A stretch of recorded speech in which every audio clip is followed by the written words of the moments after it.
Allah created you. He created these relationships and He knows what works and what doesn't work, my beloved brothers and sisters. What is the solution to the problem that you have at hand? Brothers and sisters, the solution is very problem. You treat your sister-in-law that is haram for you.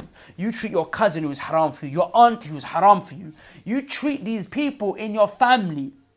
You treat them the same way you would treat a stranger on the streets. Let me give you an example. You have a sister-in-law, okay?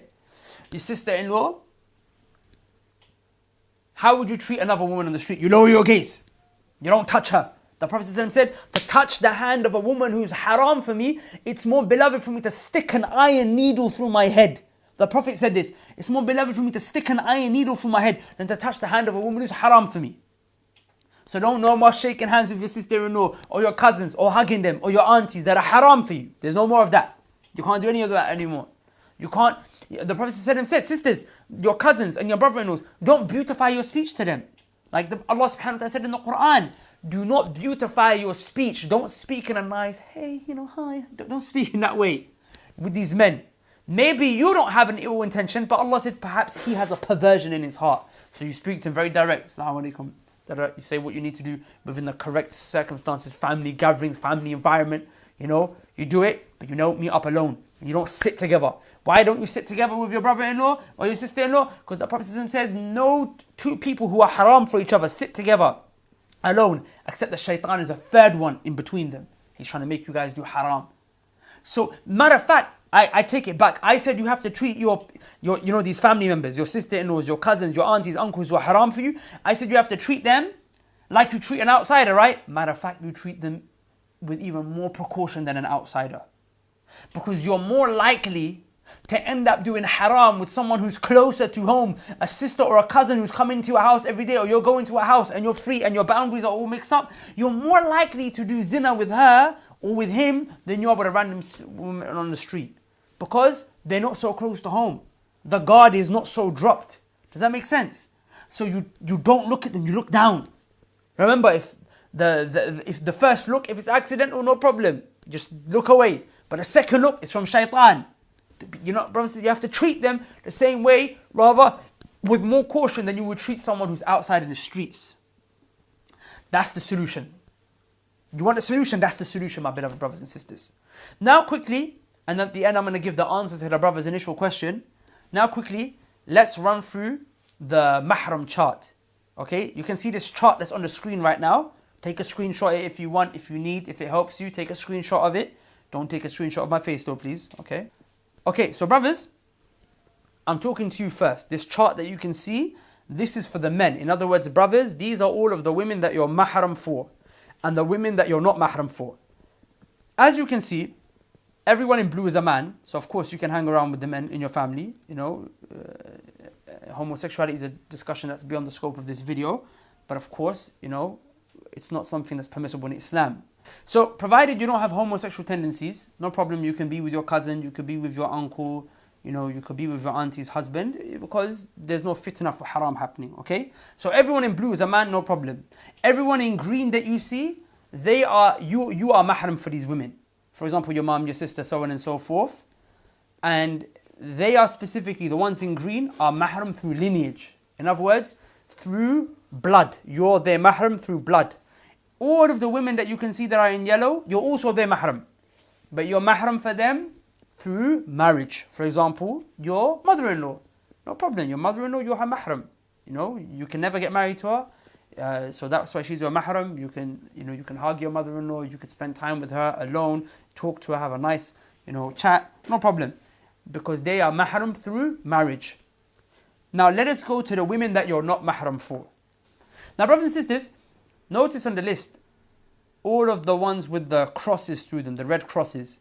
These are all the women to whom you are not mahram. In other words, these women, they're haram for you, my brother. You cannot spend time with them privately. You can't flirt with them. You can't touch them. You have to lower your gaze. You have to lower your gaze and so on and so forth. Notice as a rule of thumb, all of your female cousins are haram for you. You cannot spend time with them like that. You cannot touch them, you cannot hug them, you can't flirt with them, you can't, so on and so forth. You can't go out with them, you can't hang out with them. You can't do it. in inappropriate circumstances. You cannot whatsoever. All of your female cousins. Okay, that's a rule of thumb. But let us just go through the others just very quickly. Notice that from your dad's side of the family, from your paternal side of the family, your dad's brother, your uncle.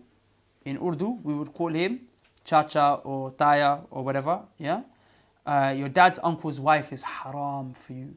So your chachi or your tai, they're haram for you. This brother who sent us the email, this is the person in the family who he fell into zina with. Okay, he fell into zina with his dad's brother's wife, his auntie. Okay, now the one that he ended up marrying was his dad's brother's daughter. His dad's brother's daughter, as you can see right there. He married her, but he fell into zina with his wife. Okay, so now let's go to your mum's side of the family. From your mum's side of the family, your mum's brother's wife is also haram for you. Your mum's brother's wife, she's also haram for you. Just like your dad's brother's wife is haram for you. Okay? And of course, all your cousins are.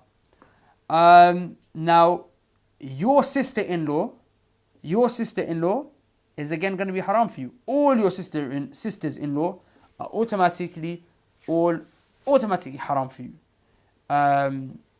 So that would mean your brother's wife, and that would mean your wife's sisters. Your brother's wife is your sister-in-law, she's haram for you. And your wife's sisters, they are also your sisters-in-law, but from your wife's side, and they're also haram for you. So that's for the brothers, okay? I hope that's made the matter clear for you, inshallah ta'ala. Let us now just quickly look at the Maharam chart for the sisters. Again, sisters, as you can see, everyone that's in peachy pink, they're women. So provided, again, you don't have any lesbian tendencies, no problem. These are your family members who you can hang around with, because there's no risk of fitna. Okay, you can hang around with your cousins and your aunties and your nieces, no problem. Okay, if you look at all the men that are in green, these are again men who are your mahram. They are your mahram, but they are your mahram from where? From lineage, from blood, because of blood relation, like your dad, your granddad. All the men that are in yellow, they are also your mahram, but they are your mahram through marriage. For example, your father-in-law, your son-in-law, your daughter's husband, he would be your mahram. No problem, inshallah ta'ala. Okay? No problem. Now, sisters, let us just quickly look at those men who are absolutely positively haram for you. There's no two ways about it. They're from your family. Again, the same way all of the females for the men that are cousins, all the female cousins for the men are haram, the same way all the male cousins for the women are haram. All of your cousins.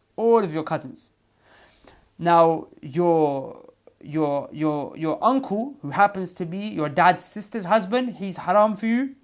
The same way, your uncle, who happens to be your mum's sister's husband, is also haram for you. Okay? And of course, your brother-in-law is haram for you, i.e. your sister's husband, or your husband's sisters. Or your husband's brothers. Your husband's brothers.